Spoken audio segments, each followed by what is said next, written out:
Jungle.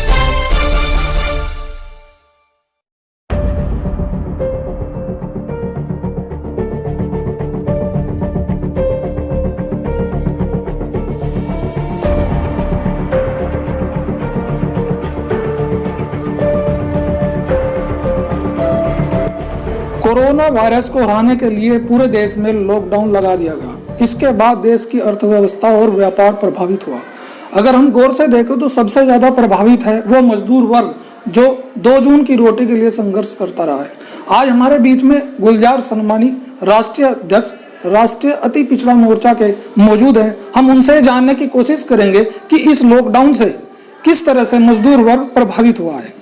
गुलजार जी, आपसे जानना चाहेंगे कि इस लॉकडाउन को कैसे देखते हैं, खासकर मजदूरों के लिए। लॉकडाउन अमीरों के लिए तो नहीं है, लेकिन यहाँ जो गरीब मजदूर, जो प्रवासी मजदूर है, आप उनकी स्थिति देख रहे हैं। सड़कों पे वो है, उनके बच्चे मर गए हैं, पैरों में छाले पड़ गए हैं, रोजगार उनका ध्वस्त हो गया है, तमाम तरह की उनके सामने आज संकट उत्पन्न हो गया। लेकिन सरकार का लगातार ये दावा रहा है कि मजदूरों को उनके गंतव्य तक पहुँचाने की पूरी कोशिशें की जा रही हैं, पूरे प्रबंध किए जा रहे हैं। आप कैसे देखते हैं? अगर ये स्थिति होती कि उन्हें पहुंचाने का कोई काम हो रहा था सरकार की ओर से, तो बताइए हजारों लाखों लोग जो मजदूर है वो सड़कों पर कहाँ मिलते हैं आपको। जैसे आपने चीन से, मलेशिया से, कुवैत से अमीरों को जहाज में लाकर भारत में लाने का काम किया, क्या ये व्यवस्था सरकार की जिम्मेदारी नहीं थी कि उन्हें लेके आए? आज जो सड़कों पे वो मर रहे हैं, सड़कों पे दुर्घटना हो रही है, वो सीधा सीधा मर्डर है मजदूरों का। और सरकार, केंद्र सरकार हो चाहे राज्य सरकारें हो, सभी की सभी मजदूरों की हत्यारी हैं।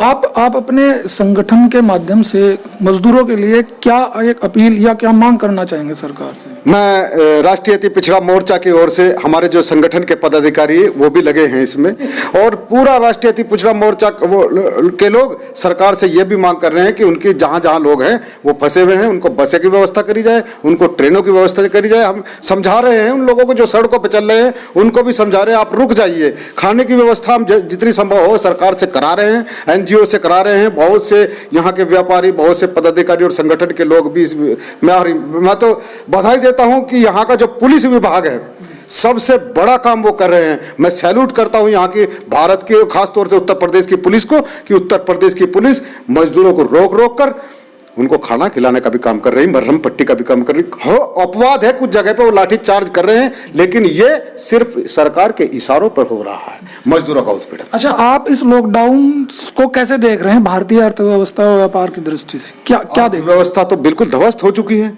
आज हम महामारी से लड़ रहे हैं, जिस दिन महामारी से हम निमट जाएंगे उस दिन हम भूखमरी से बड़े पैमाने के साथ इस देश में भूखमरी आने जा रही है। अब देखिए, जो मेरे प्रवासी मजदूर हैं, जो मुंबई से अपना रोजगार 20-20 साल से जमाए हुए थे, उन्हें छोड़कर अपने यहाँ आना पड़ा है। आज उनकी व्यवस्था सड़कों पर आप देख रहे हैं। आने वाले टाइम पे उनके पास पैसा नहीं रहेगा, रोजगार की व्यवस्था खत्म हो जाएगी। बल्कि आप ये देखिए, सरकार ने ये कहा था कि कोई किराया ना ले, दुकानदारों से किराया ना ले। बहुत से दुकानदार को किराया देना पड़ रहा है, उसके मालिक कहते हैं कि किराया दो, नहीं तो खाली करो। अगर वो खाली ना करें, किराया ना दे तो दुकान खाली करें, 20 साल का जमा हुआ रोजगार खत्म होगा।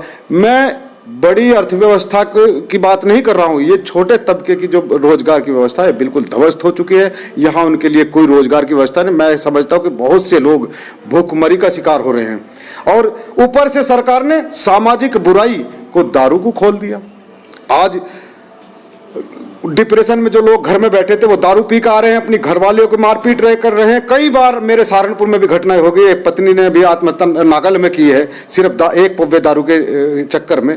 कुछ लोग अपने बाप की हत्या इसलिए की उसने बिजनौर में कि उसके पिताजी ने उसे दारू के पैसे नहीं दिए। सरकार चाहती है कि लोग कुछ सड़क पर मर जाएं और कुछ घर में कलेश करके मर जाए। मजदूरों का हित कतई केंद्र सरकार नहीं ध्यान दे रही है।